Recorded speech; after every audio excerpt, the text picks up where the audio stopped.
Hello, everybody. Hi there. Good evening. I'm Janet Fletcher. I'm here in my kitchen in Napa Valley, and I want to welcome you to Cheese O'Clock. Laura and I have not done this since May, so we're very excited to be back with you tasting cheese and wine.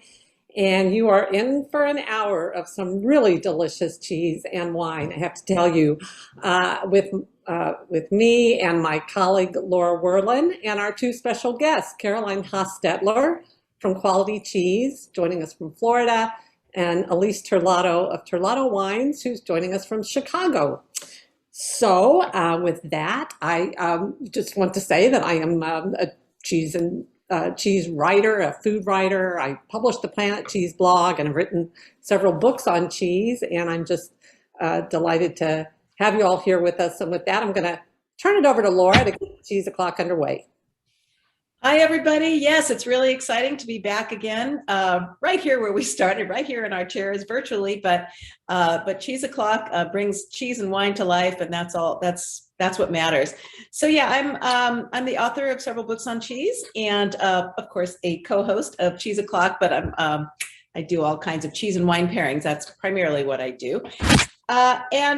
Today, so first of all, for anybody who has never been or has joined us for Cheese O'Clock, the concept, as you will find out, is obviously we have 4 cheeses, we have 2 wines, and we have a special cheese guest, which we'll get to in a moment, and we have a special wine guest. And the 4 of us talk about the cheeses, the wines, and it's just, and it's interactive in the sense that we encourage everyone to use the chat and the Q&A to ask questions or just make comments or whatever it is. And we'll go from there. So let's see. The other thing is this is a very social event, even if, as I said before, there's a screen in between. And given that, the best way to communicate in terms of socially is to use social media. So we encourage you to use social media and post pictures of your cheese plate, your cheese board, your cheese party. You can do a selfie like this with you, with your cheese board and all of that. And I wrote in the chat, I'm curious, please respond in the chat, how many people you're with. Is it just you? Is it just 2 of you? Are you having a cheese party? Just let us know. Okay, now back to you, Janet. Thanks, Laura. Yeah, I have the great pleasure of introducing Elise Terlato with Trilotto Wines. Elise is 4th generation in this family business, along with her brother and sister. She's going to tell us a little bit about the 2 wines we're tasting tonight. She is the digital marketing manager for Trilotto, and she is in her 4th year with the company. She has a level 2 certificate from the Wine and Spirits Education Trust, so she's quite wine knowledgeable. And she also has a diploma from the Cordon Bleu in London in wine marketing and gastronomy. No, the wine business and gastronomy.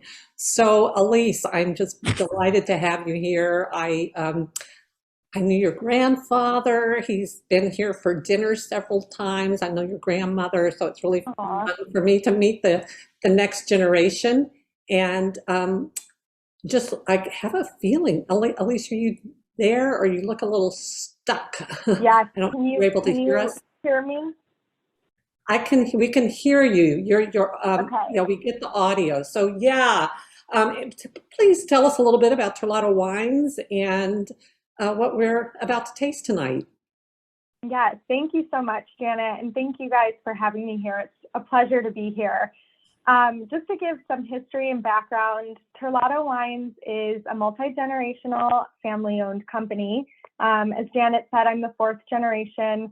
It started over about 70 years ago by my great-grandfather, starting out as a retail store on Grand and Western, if anyone's familiar, in Chicago, Illinois. But the timeline of our company really shows that we've touched all aspects of the industry. So from retail to distribution, and currently we're working as an importer and marketer for premium spirits, non-alcoholics, as well as about 60 wine brands from all over the world. So, and with that, for the past 15 plus years, we have also taken ownership of our own family vineyards and wineries. So Some of those are Chimney Rock and Rutherford Hill from Napa, Sanford Winery from Santa Barbara, Clifton from Washington State, and then Terlato Vineyards from Friuli, Italy. So the two wines that we'll be tasting today will be from our family-owned vineyards, Terlato Vineyards, Pinot Grigio, and Rutherford Hill Merlot. And so before we get into the details of the wine, the brands themselves and the wines themselves, I think it's really important to note, that our goal of achieving quality is endless. And so we're always looking to produce and curate quality wines through these brands. So I don't know. I know that there was a visual. My visual is kind of wonky right now, but I know there were some slides. So I don't know if they're up on the screen. Yep, they're there. Okay, perfect. I'm, for some reason, unable to follow along with those slides. But the first one I'm assuming will be the glass and bottle of Terlato Vineyards. Go ahead, take a sip. Hopefully you've been drinking it already. But just a little bit about the history on this wine. So, oh, I lost visual. Okay, sorry. Technical difficulties always with these Zoom calls, but just to kind of take you through this, in 1979, there's a really great story. My grandfather, Anthony Terlato, introduced American consumers to Pinot Grigio, the varietal, which earned him the title of Father of Pinot Grigio. So today, Pinot Grigio does continue to be a very popular varietal that's imported here. And so if you go to the next slide, I believe there should be something that kind of talks to the place and the setting. So Friuli, Italy is known as a prestigious white wine growing region. It is small, but it ranks as the best for producers of Pinot Grigio due to the climate and soil diversity. So you'll see in the pictures, there's a great, diversity in soils, which helps to create this richness, but also a very fresh white wine with great complexity. And being on the next slide, the vineyards are in northeastern Italy. So Friuli is the northeastern corner of Italy. So you get a little bit of a mix of climate as well. You get the Slovenian Alps to one side and the Adriatic Sea on the other. And this really helps to moderate the temperatures and climate to extend the growing season. So very similar to California, you have these warm sunny days and cool nights. And it just lends itself to a really great climate for winemaking. And if you go along and taste, you'll notice some of the quality cues as well on the label, but they're hand harvested grapes that are estate grown, meaning they're all of the grapes are grown in our vineyard and not outsourced. And then the, hillside vineyards. So you'll see in the images with the diverse soils and, old vines ranging from 20 to 40 years, all of these components are quality factors, as I mentioned, and really factors that make for a more complex wine than you would normally expect from a Pinot Grigio. Most are grown on flatland. So those are just some things, to note in the wine as you taste. I don't know if we want to move into Rutherford Hill. Yeah, let's go ahead and hear about that wine as well. Okay, perfect. So if you go to the next slide, Rutherford Hill, this is our Merlot from Napa Valley, AVA in California. And it's known as one of the pioneers of Merlot production in Napa Valley. So if you go to the next slide, you'll just see a little bit more about the brand, the history of this brand. The first vineyard was produced in 1974. And it was in 1996 that our family purchased the winery and really embraced this thought of our commitment to quality over quantity. And so some of those things that are included in this wine, we have an award-winning winemaker, Marisa Taylor, who is really interested in these Bordeaux varietals that we blend with the Merlot. So there's 86% of Merlot in this wine that's also blended with traditional Bordeaux varietals such as Cabernet Sauvignon. I think there's about 6%, And then the rest is Malbec, Cab Franc, Petit Verdot, and Syrah. And they're also estate grown, about 70% estate grown, with 100 variations of soils in Mediterranean climate. So, you know, and the steep mountain slopes. So you can see here, there's the trend to achieve this quality in both of the wines. And something that is unique that's noted here on the slide for Merlot, for Rutherford Hill, the winery, we really aim to leave the land in a better place than it was when we received it. So sustainable practices are really important to us. We're a part of Green Napa, and some of those practices are, you know, being solar powered, 100% no sulfur application, natural pest control, things like that, monitoring the water, you know, that will help us to support our agricultural commitment as well. And there's also some of the pictures here are showing the caves. I think if you go to the next slide, this is more of a close-up.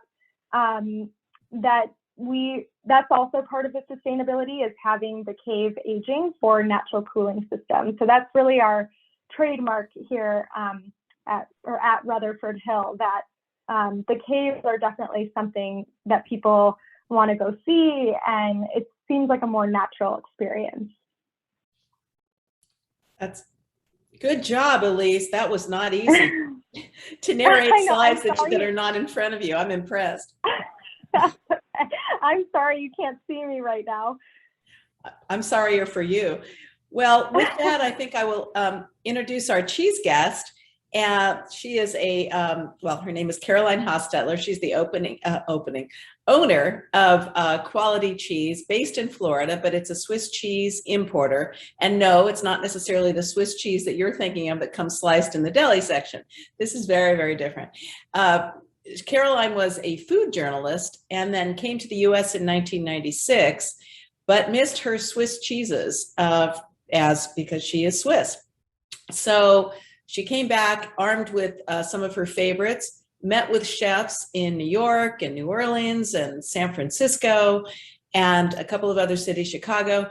And by the time she returned to Switzerland, there were 2 orders on her fax machine. This tells you how long ago it was. For those of you that don't know what a fax machine, look it up at the museum. And anyway, and then, and subsequently in 2002, she developed a program called Adopt an Alp, which, Caroline, I'm going to have you talk about later when we get to the cheese. And just to button up this this bio, a cheese colleague of Janet's and mine, a guy named Max McCalman, described Caroline as the one who educated people and raised the bar when it comes to Swiss cheese in the US. And I would agree. So Caroline, thank you very much for being here with us. Thank you. You're welcome. Okay, now just a couple of more reminders and then we will get to the tasting. Again, the Q&A in the chat, which many of you seem to be using, so we should be good with that. Zoom registration is still open for next week's, December 9th, which is we call Break Out the Bubbles, so you can guess what that is. It's 2 sparkling wines and 4 cheeses, and it's maybe too late to get the cheeses, maybe not the wines, because a lot of them, they're available widely. And you could look at the uncorked.com site to find out where to buy. And then let's see, also the Zoom, this presentation and next week's will be available as a recording on Janet's and my sites. So you can watch it later, again, for your repeat enjoyment or for people who may have missed it. All right, Janet, let's get going.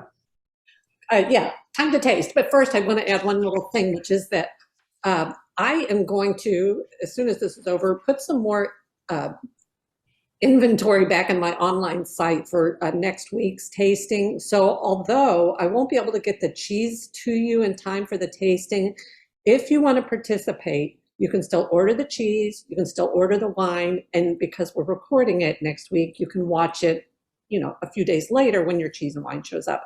So if by any chance you want to do it, but you can't make the tasting next Thursday, you can still participate, just in a delayed form. So I think we're ready to taste, and we're going to start, as you always do in a cheese tasting, with our our youngest cheese by a bit, and our mildest cheese, although I think it's, for this cheese, it's kind of at the end, it's nearing the end of its life. It's Nettle Meadows Simply Sheep. It's 100% sheep cheese. It's from the Adirondacks in New York. For those of you who are listening in from the Bay Area, this cheese has in a way, it was born in the Bay Area. The two women who own Nettle Meadow used to live in the Oakland Hills. The one was a lawyer and one was a legal secretary. And they had this property in the Oakland Hills with a lot of like shrubby stuff. And so they got some goats. And the goats were just to keep the grass down, to keep the landscape under control. Well, of course, they started making goat cheese in their kitchen, and they discovered they were good at it, and they really enjoyed it, and they loved having the goats. So, and they didn't like being in the legal business, so they shut down their legal work, bought a goat farm in the Adirondacks. This is about 20 years ago, and started Nettle Meadow. Now, what you need to know about Nettle Meadow, we're going to show a very short video, but they are cheese. They make cheese to support what they do at Nettle Meadow, which is, it's an animal sanctuary. They take in all these abandoned, sick, no longer productive animals and care for them. And the way that they support that is by making cheese. So can we show that quick little video of Nettle Meadow? We sure can. Just hang on for 1 second while I share it. In the meantime, welcome back, Elise. Yeah. In the flesh. Yeah.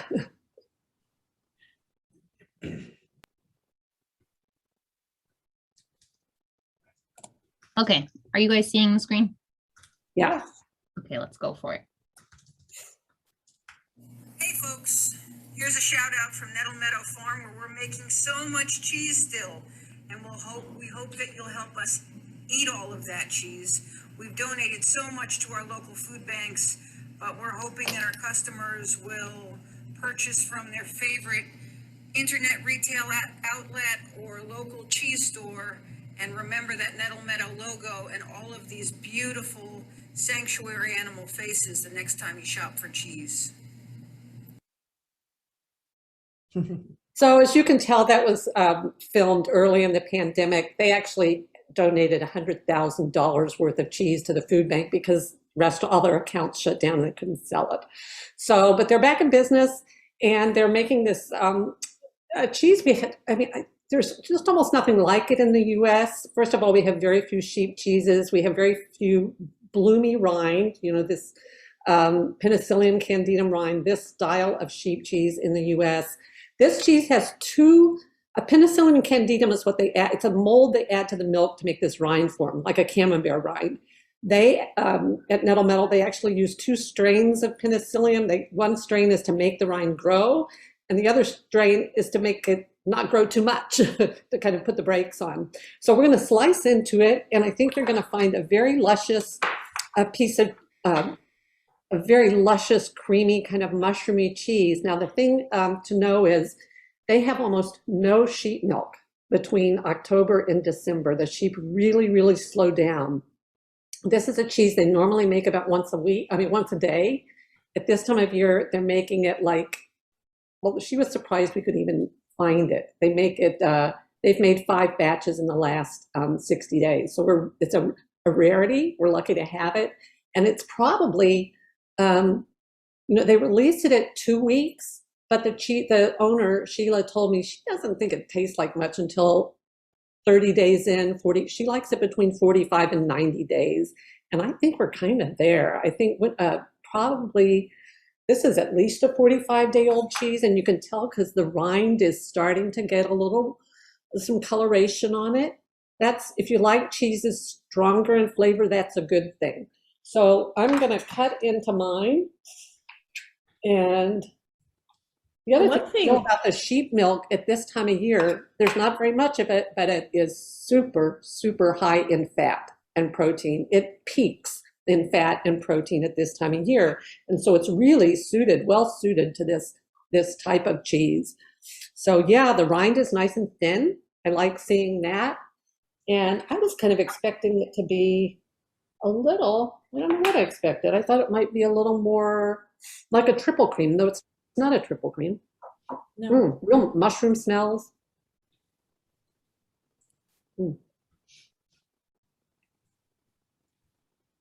Well, while you're chewing, Janet, I was just going to say that I know a lot of people often wonder whether to eat the rind on a cheese like this or not to. In theory, you can if you want to. You don't have to, but it's meant to be eaten. However, when a cheese like this starts to get aged, as this one is, sometimes the rind doesn't help the paste being the inside of the cheese. And so, and particularly with wine pairing, the rind, this kind of rind can send the wine off into a not so great direction. But some people I've noticed actually like the direction the wine will go. They feel like it makes it stronger, whatever the wine is. And I'm not so sure that that's the goal if you're the winemaker, but doesn't really matter. If you like it, that's what does matter.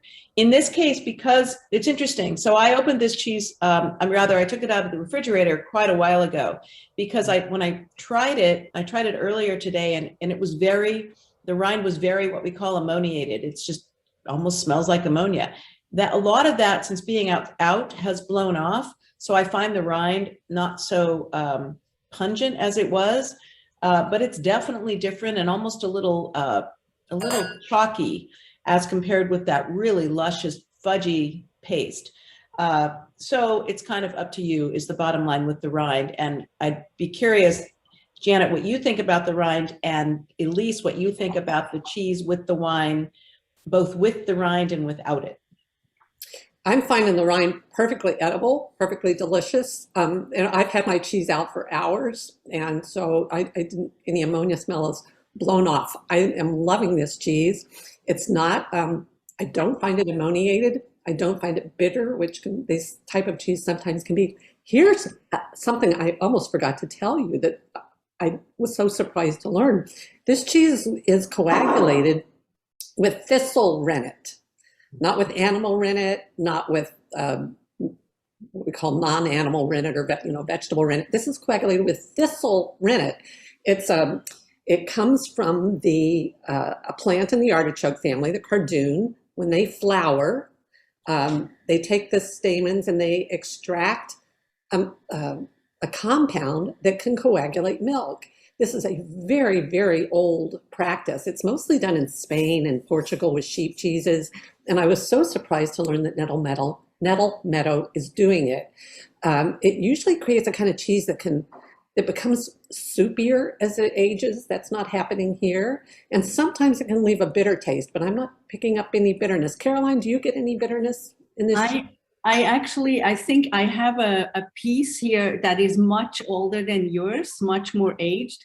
My rind is actually dry and not pleasant to eat really anymore. It just passed. But in this case, what Laura said, to me, the rind is like the natural packaging of a cheese. It's the protection of what's inside. So unless it's wax, it's up to you if you eat it or not. It's always edible. It's natural. It won't hurt anybody. And it's very interesting when you learn to work with cheese, to taste cheese, to learn the language of cheese, to eat a cheese with the rind and without the rind, eat the paste close to the rind or the one in the core, in the center of the cheese.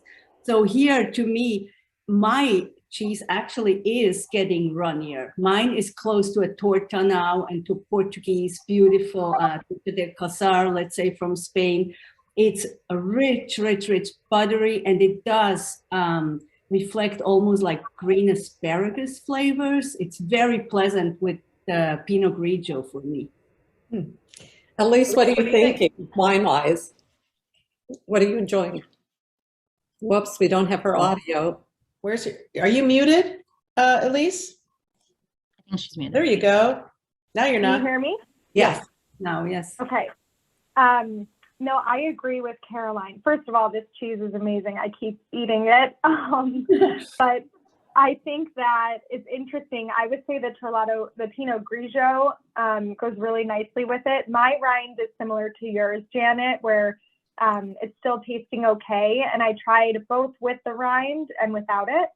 I kind of prefer without it with the Pinot Grigio, but both of the versions go delicious with that. And it's interesting because there's a common misconception that white wine does not go well with. Oh, Oops. you got muted again. Who did that? Did we lose her? No, it just muted again. Huh. It's the mute gremlins. Oh, you're Can you still hear me? Yeah, now. Okay. Sorry about that. But yes, I don't know if you heard what I was saying before about like a common misconception of that only red wine goes with cheese.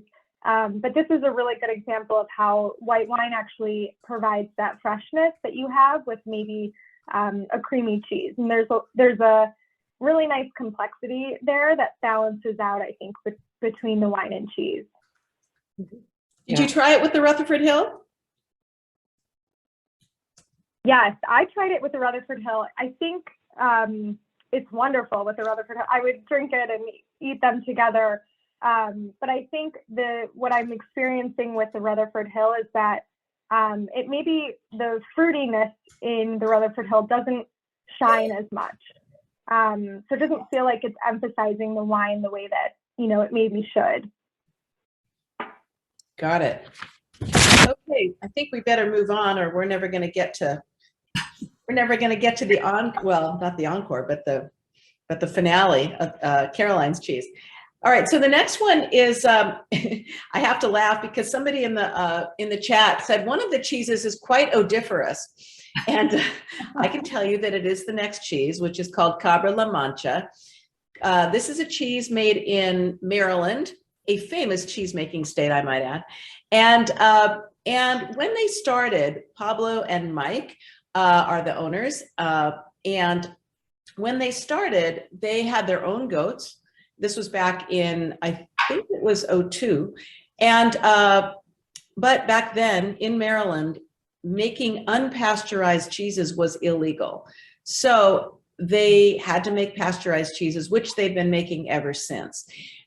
In 2006, they sold their herd, and now they get all their milk from Amish farms within 100 miles of their cheese making operation, which is in a place called Accident, Maryland. I have not yet looked up why they call it Accident, but I find that funny.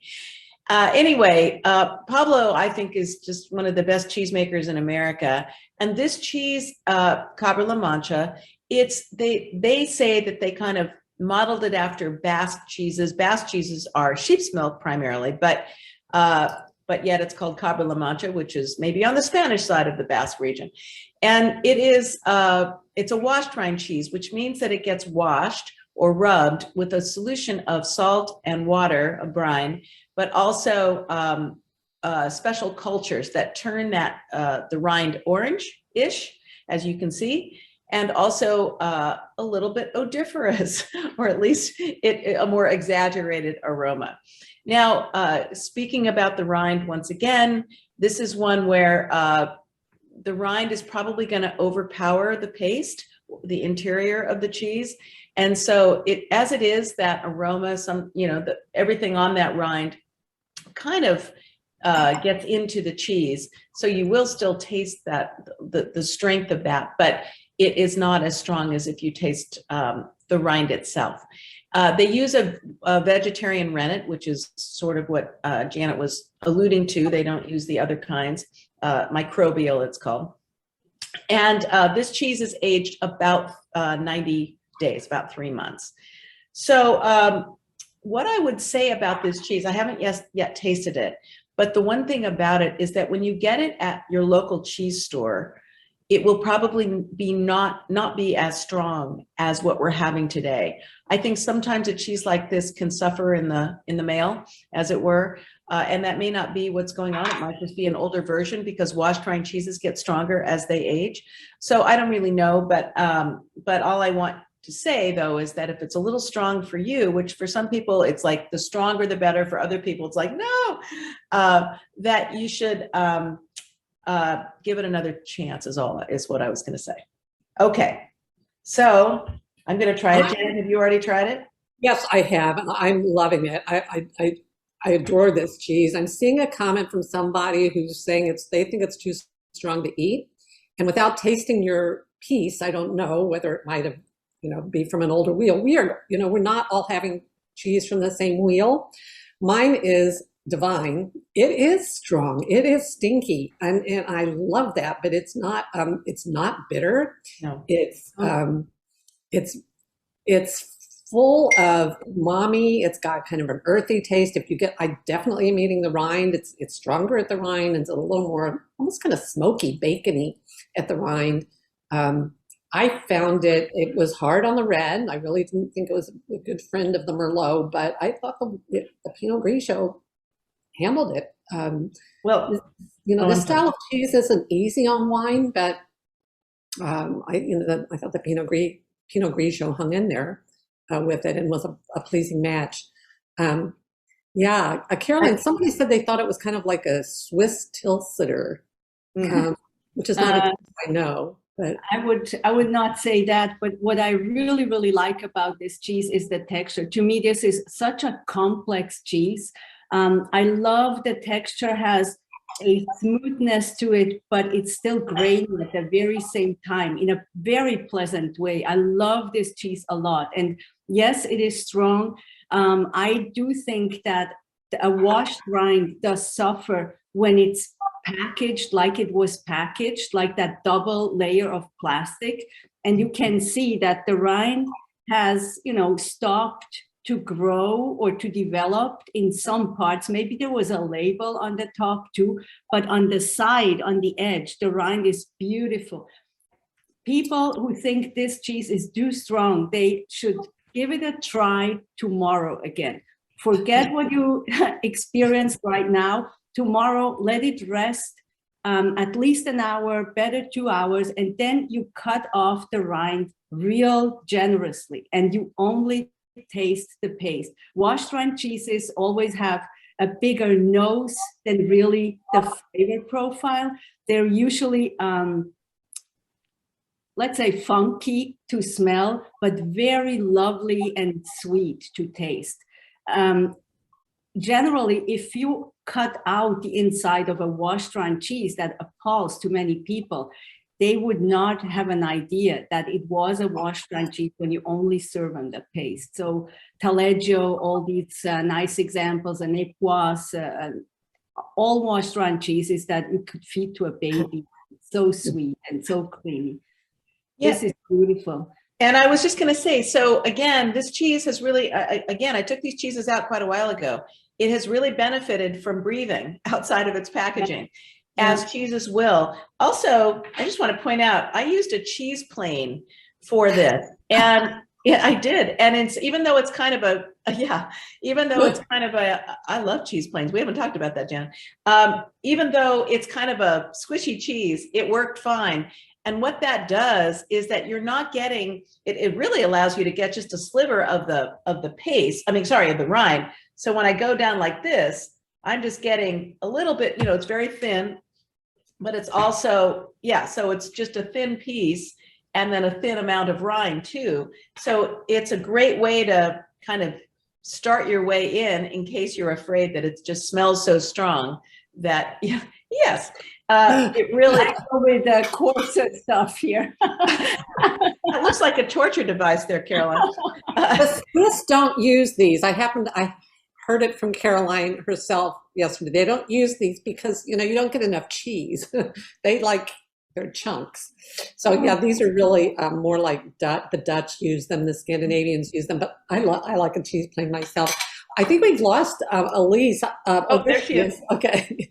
Elise, do you want to weigh in on the wine for this cheese? You're muted, though.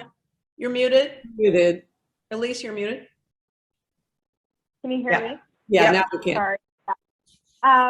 Yes, the moment, I think, Janet, you nailed it when you said the moment I tried this cheese, the red wine, I was like, oh, gotta, grab the red. and it really made the Merlot nice and smooth. But I will say I tried it with the white as well, and I think that because of the strength, there is, that you pick up the complexity in the wine as well. So I think it could go, great with either one, depending on, what you prefer. Yeah, there's a a long history of serving this type of cheese, these washed rind cheeses like Munster, with white wine, with Pinot Gris from Alsace.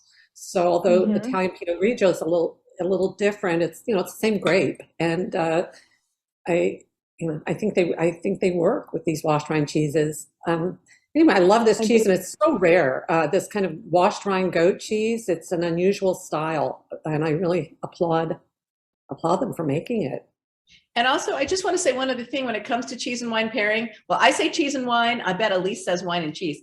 And that is that we all taste things differently. And we also know that not everybody out there that's watching tonight has these same wines. We hope you do, but if you don't, you might be having very different experiences than we are to begin with. But also, so I preferred that cheese with the Pinot Grigio. Well, depending what part of the cheese I got, actually, with or without the rind. And by the way, just as another aside, the rind, if you notice, for those of you that dare to eat it, it has these little crystals, this little tacky surface with these little crystals, which I find utterly compelling. I just love eating those. But I think of the two wines, I might have preferred the Pinot Grigio more, just because I felt like the Merlot kind of lost some of its fruit along the way, and I want that fruit along with everything else that's in it. So that's my 2 cents. Well, it's always, when you do a pairing, it's what are you looking for? Do you want to complement a texture, a flavor, an impression, or do you want to contrast it? So you always go for those. To me, this cheese is almost too complex with the Merlot or for the Merlot.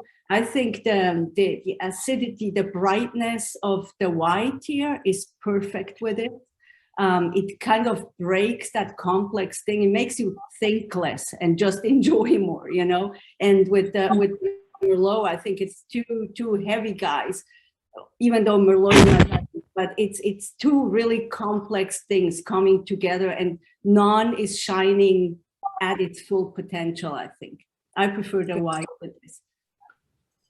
Okay. Well, let's move on to our next cheese. We have another sheep cheese. This one from Italy, from Tuscany, and we chose it because it's a little bit different from what I think most people think of when they think Italian Pecorino. I know from my experience teaching that when I say Pecorino, people think hard, dry, grating cheese, like a Pecorino Romano, something you put on pasta. A lot of people don't know that you can have a Pecorino that's very young and moist and shaveable, not really gratable, and it's not meant to go on pasta. It's meant as a table cheese. So this Pecorino from Tuscany, it's a PDO cheese. It's like, it has an appellation. It has regulations that govern how it's made and where it can be made. It is probably just, I'm going to say maybe 60 days old. That's my guess. And it is meant to be eaten young. You don't age this out and get an aged Tuscan Pecorino. This is made to sell young. And this is the kind of Pecorino that Italians are going to put on an antipasto board with the salumi, with the breadsticks, this is in the olives. This is a kind of a before dinner cheese. It's great to cook with. In spring, when there are fresh fava beans, this is what I want with my fresh fava beans, just, cubes of this and favas.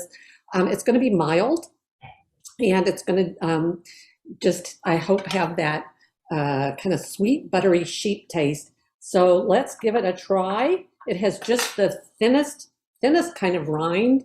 I think they probably put something on the outside to keep any mold from growing. But it's just, it's a simple cheese, but I want people to understand. Oh, and I just really especially want you to know where it's made. It's made in Tuscany on a large farm called Il Forteto, Forteto.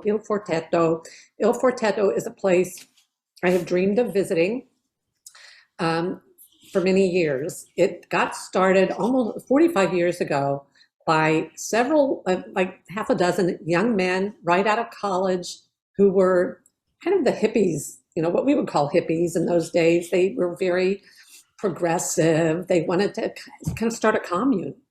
And their parents said, "You guys are nuts. We sent you to college and you're starting a commune. You're going to fail." And in fact, they have been enormously successful. They're now like the largest Pecorino Toscano producer, I think. They're wealthy. But they use their funds to run this enormous farm that houses disabled people who are disadvantaged in some way, or need foster care. So there are a whole lot of young people on this farm who do jobs that they're capable of doing, but probably couldn't do in the larger world. So it's kind of it's a do-good place. In addition to making cheese, they have beef cattle. They have they sell produce at their own store. I think they have a little restaurant. But since I've never had the chance to go, I called a friend of mine, Laura, Lee Smith, another journalist, cheese journalist. She went there about 5 years ago, and she told me she didn't want to leave. If she could have figured out a way to live there, she would have moved right into Il Forteto. It's such a special place, and the cheeses are fabulous. They're very classic. This is just a very classic young Tuscan Pecorino. So it is young, and you say that I can imagine it on a spring fava bean salad. Of course, me being me, I can also imagine it in a grilled cheese sandwich because of how its moisture, and it would just be wonderful that way. To me, there are two characteristics of it that are very, very typical sheep's milk.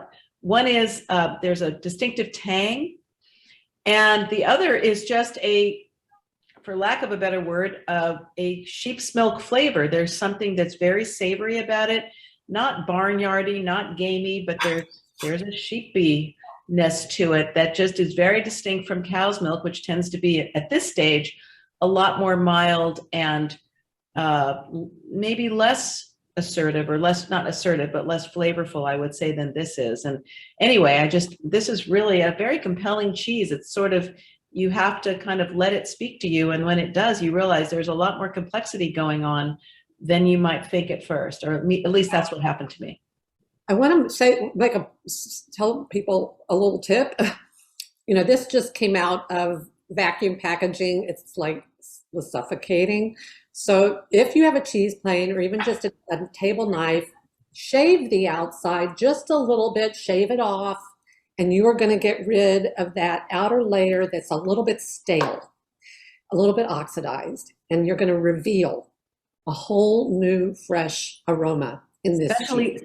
Smell it first. This is a cheese. It smells like a baby's head to me. It's like soft caramel. It's so beautiful. The smell would let me buy a ton of this cheese. I really like that smell here. And I like the smoothness, the richness. What you said, Laura, the umami of the sheep, that almost broth, but very complex, very together, and very subtle. It's not a hard knock in your face. It's something very in the background, but it's very well balanced all in all. And I do like the Merlot with that one a lot. What did you think, Elise? I agree. It's interesting because when I tried the white wine, there's obviously acidity in the wine, but the acidity was almost too astringent. It became much stronger with this cheese.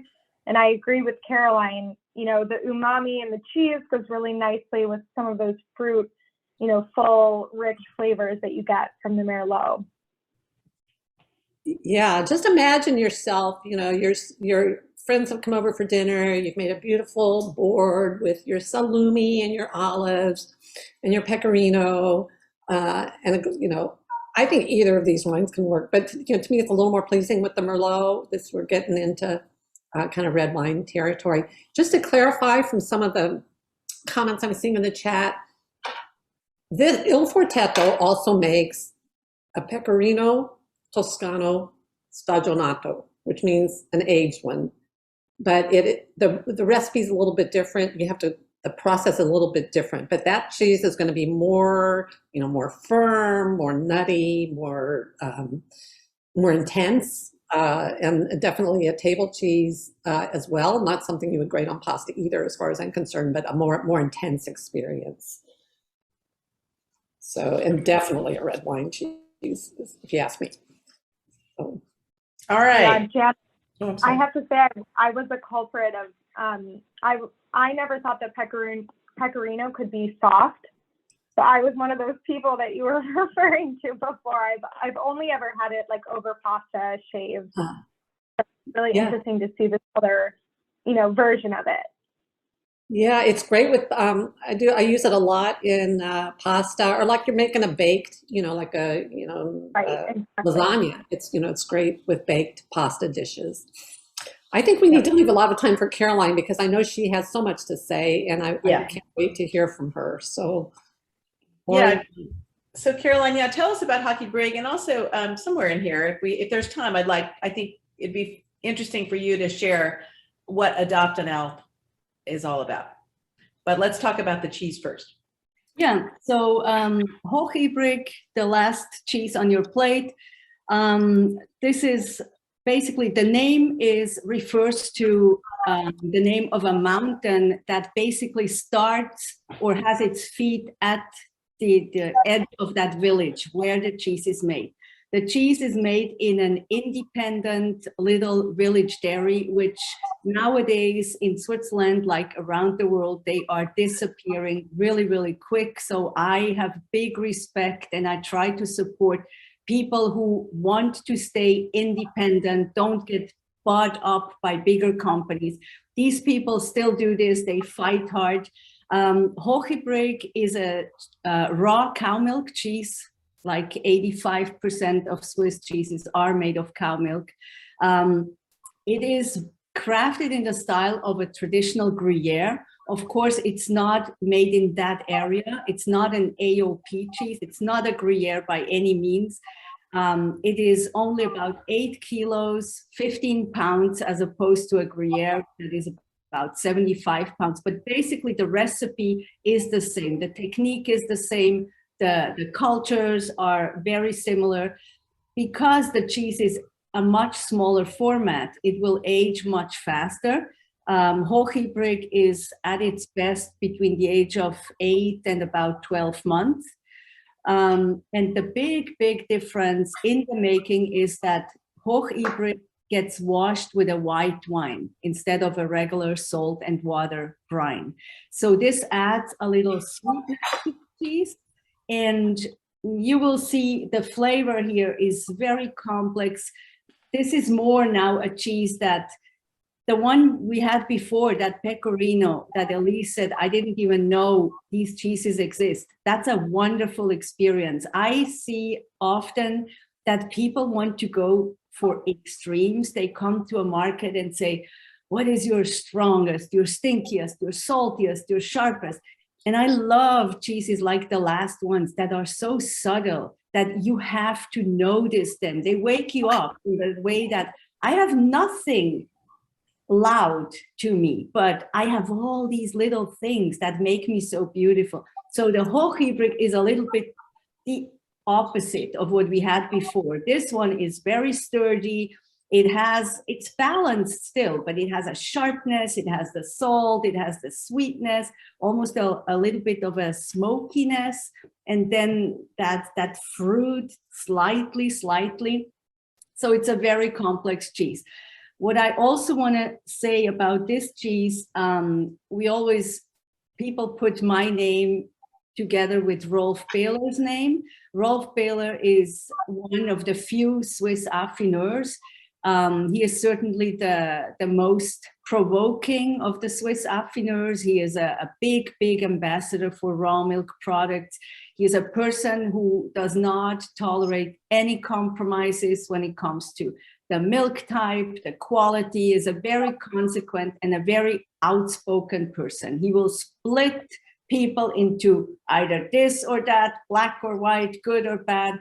But with this style, he has done a lot of good for Swiss cheese because he has made people think about Swiss cheese and contemplate and discover and try to find what they want. So Rolf Behler is not a maker, he's the affineur, the cheese ager, and the way he works is a bit unorthodox. When you go to his facility, you barely find any cheese.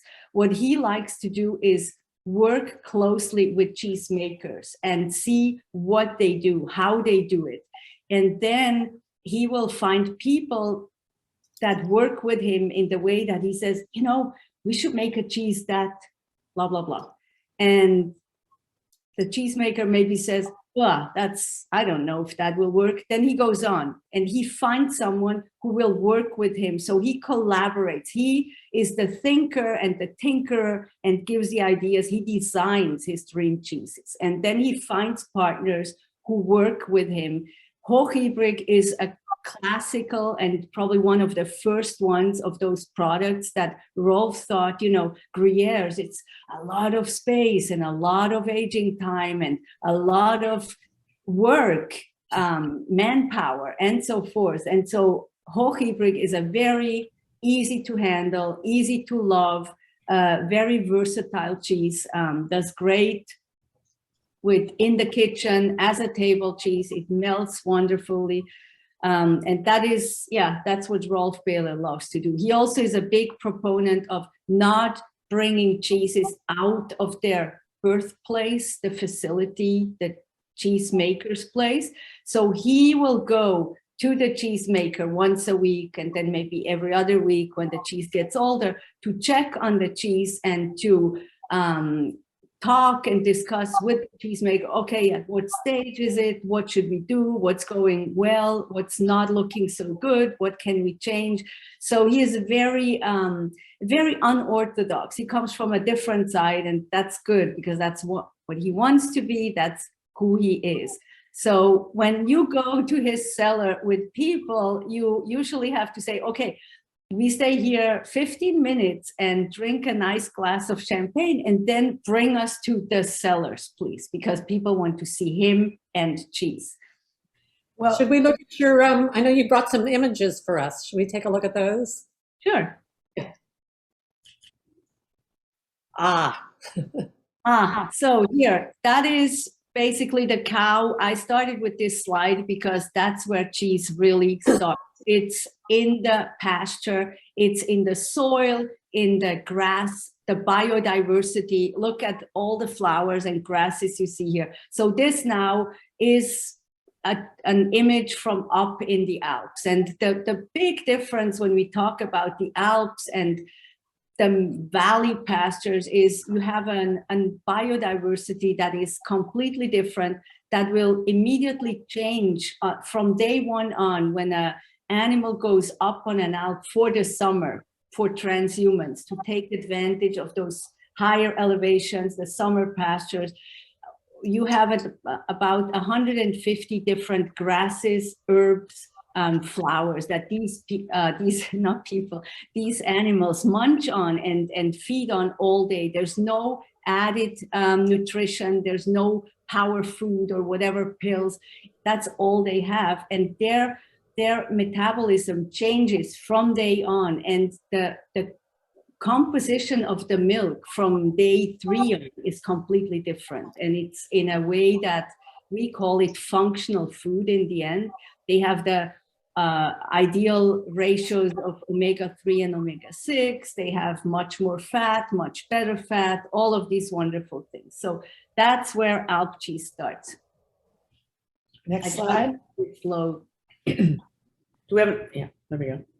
So here, that is a very traditional Alp cheese production.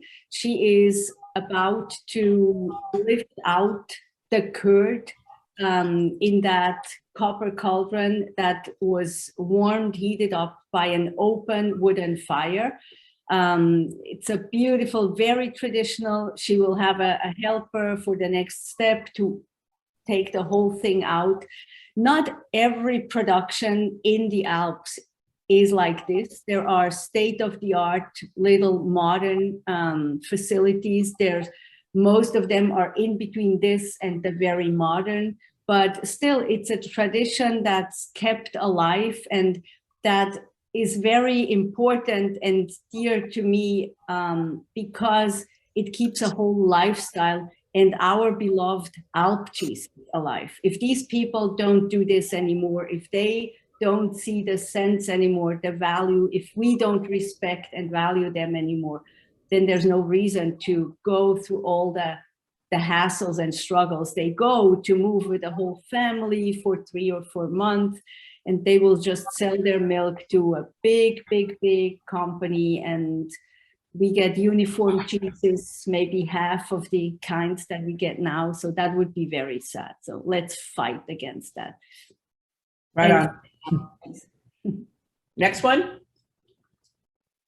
So this is the other way. That is a super modern, that's her first year she works in that little dairy. This is actually a mobile container.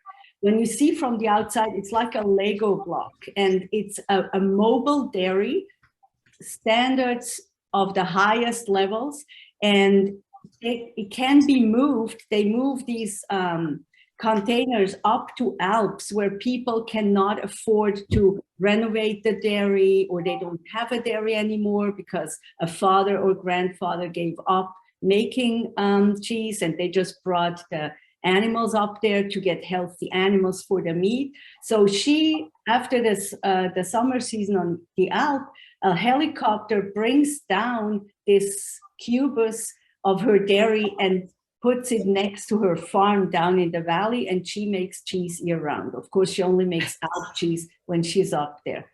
I love that, a hella cheese. I can't say that Very I've ever cool. heard of that. Very cool. Next slide. There you go. This is one of the cellars. It's up on the Alps. It just shows that affinage is very important. It's as important as the cheese making process, basically, and the nutrition.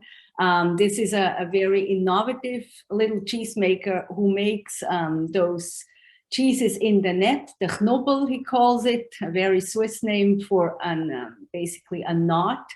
It's a cheese that cheesemakers, when they go up on the Alp, the first 2 weeks, they only make small format, 2-pound small cheeses. And the reason is they need nutrition for themselves, their helpers, and their families. And these cheeses are ready to eat in 10 days.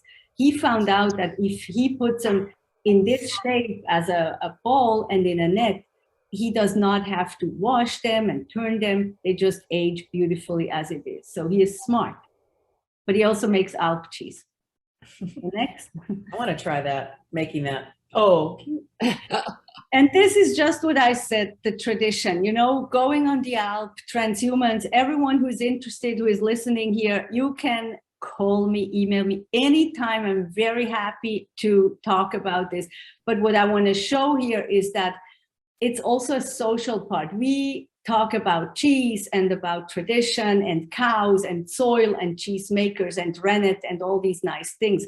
But on the Alps, to me, what's very important, I always say, you stay sane on an Alp. You can't go crazy up there, because even little kids have their chores. They are part of a team. They learn by looking, by watching, by helping the grandfather. So it's all so natural. And I think in the time that we live, it is so healing and so soothing. And there's nothing more satisfying and really joyful than going, visiting those people. They take you in their house. They share everything they have with you, the food and the time and their knowledge. And it's just beautiful. And it reflects to me in those cheeses. We can do a whole thing on just that. And this is Affineur Rolf Behler. That's when he is working with one of his cheeses. You don't see how big his nose is. He has a very huge nose. That is one of the things that you can recognize him. And you know what people, maybe Elise has heard about this. People with a very large nose usually have a very good sense for taste and flavor. So he is very proud of that.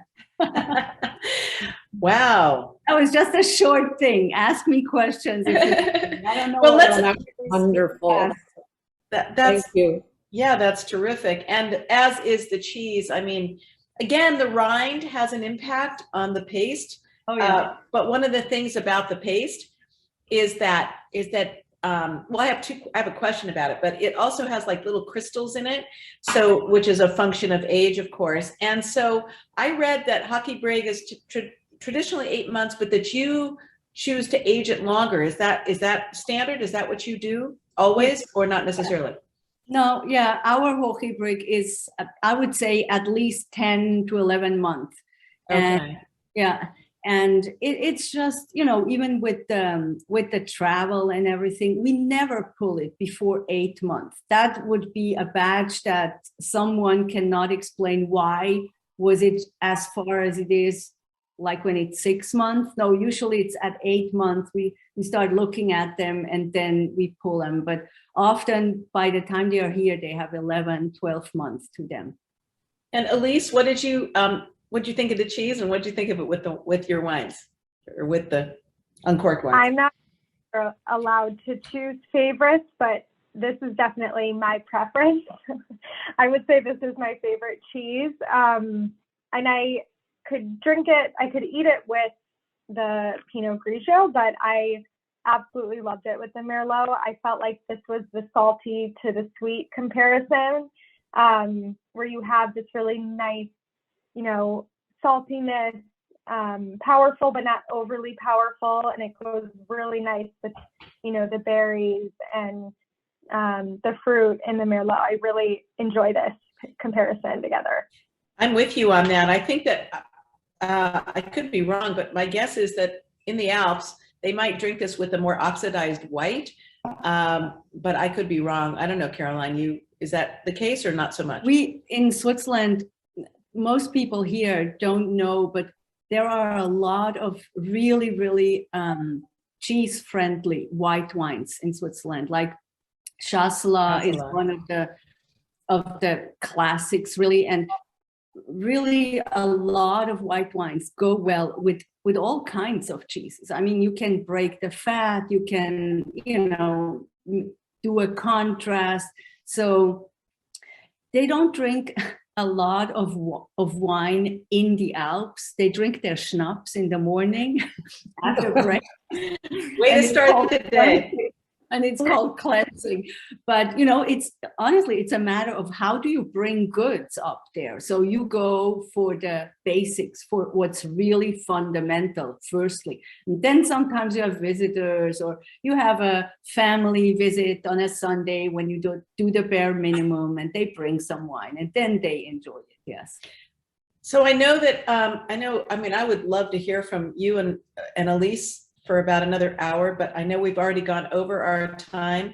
So I think that we better, Janet, unless you have something to add, I think we better wrap it up, and thank you both for being with us. Elise, you were a real champion through your technical difficulties, and I mean, just you're a real pro and so knowledgeable, and it's just great to have you, and your family legacy makes it all the more special. And Caroline, yeah, you're just an amazing person and in our cheese world, but well beyond that too. And so thank you for being part of this. Thank you. And I want to remind everybody, and also thanks just to Trilotto Wines in general and to uncorked.com. And I want to remind everybody that, again, we're here next week, for Break Out the Bubbles. And also, of course, this has been recorded, as we said earlier, so you can watch it again or have other people watch it. And as Janet said, you can still order the cheeses and the wines, just not in time, most likely. Well, the wines, yes, even if you can't order them, but you can find them in your local area by next Thursday. So Janet, do you have anything to add? Just want to echo you, Laura, and thank everybody for being with us, for your great comments and questions. And I just can't, imagine our cheese world without Caroline and her beautiful Swiss cheeses, or our wine world without the wonderful wines we get from Trilotto and Uncorked. So thank you all. Hope to see you next week. And thank you, Laura. It's always a pleasure to be with you. Likewise. Thanks. Thank you, Janet. Thanks, everybody. Bye-bye.